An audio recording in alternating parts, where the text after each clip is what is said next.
Harsha footwear ఇక్కడ అన్ని branded కంపెనీల ఫుట్వేర్లు లభించును. శ్రీ ఆంజనేయ విలాస్ దగ్గర చిన్నయ్య పండ్ల కొట్టు వెనుక స్తూపం సెంటర్ వినుకొండ. ముఖ్యమంత్రి నారా చంద్రబాబు నాయుడు గారి మీద అలాగే డిప్యూటీ సీఎం పవన్ కళ్యాణ్ గారి మీద సేమ్ టైం మంత్రి నారా లోకేష్ గారి మీద ఇంతకుముందు పోసాని చేసిన వ్యాఖ్యలు చాలా ఇబ్బందికరంగా ఉన్నాయి. అయితే అలాంటి వ్యాఖ్యలు చేసినటువంటి పరిస్థితిలో ఆయన మీద కేసులు నమోదు చేసి అరెస్టులు అలాగే వారంటీల మీద తిప్పుతున్న విషయం అందరికీ తెలిసిందే.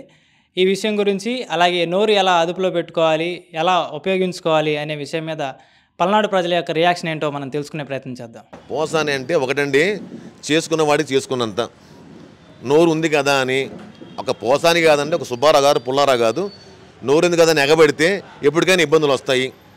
వీళ్ళు ఏమంటారంటే చట్టం తన పని తాను చేసుకుపోతుంది అంటారు. అంతకుముందు వాళ్ళు ఏమన్నారు, వాళ్ళ పని వాళ్ళు చేసుకుపోతుందంటున్నారు.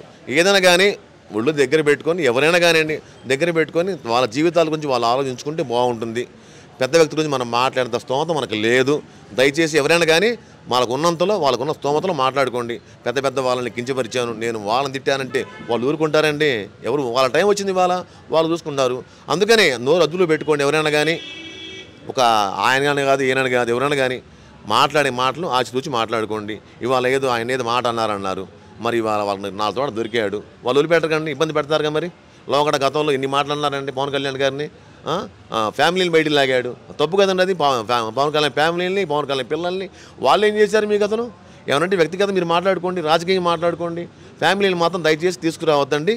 ఏమంటే రాజకీయంగా మీరు మాట్లాడుకోండి. నోరు మంచిదైతే ఊరు మంచిదైద్ది. నోరు అదుపులో పెట్టుకుంటే ఏదైనా చాలా బాగుంటుంది. ఇప్పుడు అనవసరంగా పవన్ కళ్యాణ్ గారు డిప్యూటీ సీఎం పవన్ కళ్యాణ్ గారిని అంటుంది దేనికి, ఊరూరు తిరిగి తన్నులు తింటుంది దేనికి? చక్కగా నోరు మంచిగా మాట్లాడితే అంతా కూడా అదుపులో ఉంటే అంతా కూడా చక్కగా ఉంటుంది.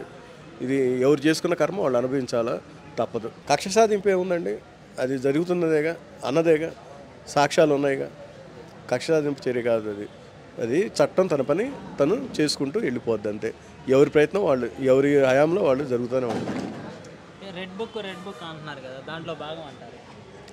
రెడ్ బుక్ అనేది అందులో భాగం కావచ్చు కాకపోవచ్చు, కానీ పవన్ కళ్యాణ్ గారిని తిట్టడం అనేది మనం చూసాంగా, గతంలో కూడా చూసాంగా.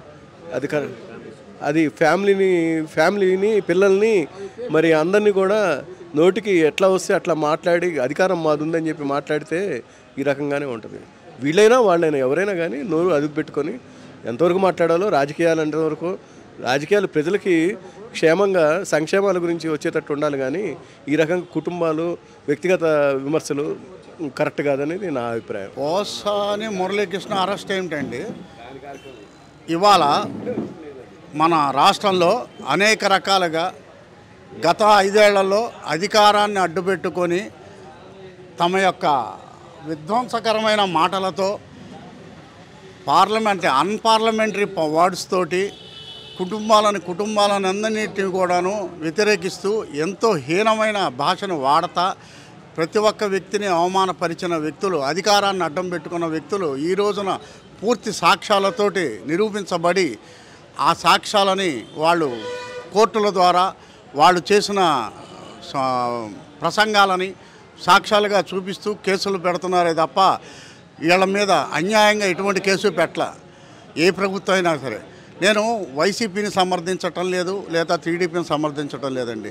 తప్పుగా మాట్లాడిన వాళ్ళు ఎవరైనా సరే వ్యక్తిగతమైన దూషణలకు దూరడం అనేది చాలా తప్పు. మీరు ఎవరు అధికారాన్నో అండగా చూసుకొని మీరంతా కూడాను తమ నోటికి వచ్చినట్టుగా మాట్లాడారు. నిన్నగాక మొన్న కొడాలి నానిగారు మరి అంతకుముందు అధికారంలో ఉన్నప్పుడు జగన్ గారికి నేనే పెద్ద నేనే ఇదే అని చెప్పని అనుకున్నాడు. చివరికి నిన్న జగన్ గారు ఇంటర్వ్యూ దొరకక 2 గంటల సేపు ఆయన ఇంటి బయట కూర్చున్నాడు. వాళ్ళ యొక్క పరిస్థితులు ఏంటనేది దీన్ని బట్టి అర్థం చేసుకోండి. వాళ్ళ అధికారాలని చూపించుకొని మిమ్మల్ని పావుల్లా వాడుకున్నారు. నేను ఈ విషయంలో ఒక వైసీపీ నాయకులకి కాదండి, టీడీపీ వాళ్ళకైనా సరే ఈ సందేశం ఏంటంటే, ఒక ప్రజలుగా ఒక పౌరుడిగా నేను చెప్తున్నాను, అది నాయకులు చెప్పే దొంగ మాటలను నమ్మి లేకపోతే ఇతర ఒక ఆశపరువు విషయాలను చూసి పదవుల కోసం డబ్బు కోసం చూసి ఏ వ్యక్తుల్ని కూడాను వ్యక్తిగతమైన దూషణలకు దిగకూడదు. ఇది టీడీపీ నాయకులకైనా సరే, ఇది వైసీపీ నాయకులకైనా, రేపు ఇంకే పార్టీ రాజకీయ నాయకులైనా సరే ఈ విషయాన్ని మాత్రం ఖచ్చితంగా గమనించుకోవాలి. ఇలాంటి విషయాల్లో ఇవి చక్కగా అసలు ఎవరో కేసులు పెట్టేదానికంటే కూడాను కోర్టులే సుమోటోగా వీళ్ళు ప్రసంగించిన వెంటనే ఈ ప్రసంగాలని సుమోటో కేసు కింద నమోదు చేసి వాళ్ళని శిక్షిస్తే ఏ రాజకీయ పార్టీ యొక్క కక్ష సాధింపులు అని చెప్పుకునే విధంగా లేకుండా ఉంటుంది. కోర్టుకి అధికారం ఉంది కదా, సుమోటో కేసులు చేసే అధికారం ఉంది కోర్టులకు కూడాను. మరి కోర్టులు ఆ విషయంలో శ్రద్ధ తీసుకొని న్యాయవాదులు కూడాను ఇలాంటి తప్పుడు మాటలు చేసిన వ్యక్తులకి అనుకూలంగా వాదించకుండా ఉండాలి. ఇలాంటి సందర్భాలు దొరికినప్పుడు చక్కగా అసలు ఏ వ్యక్తి కూడాను మాట్లాడడానికి కూడాను అరే మనకి లాయర్ దొరకడే అనే భయంతో కూడాను కోర్టు కూడాను ఎవరు కేసు పెట్టకుండా సుమోటో కేసు పెడుతుందని చెప్పనే భయంతోనూ మాట్లాడకుండా ఉండే విధానం ఉంటుంది.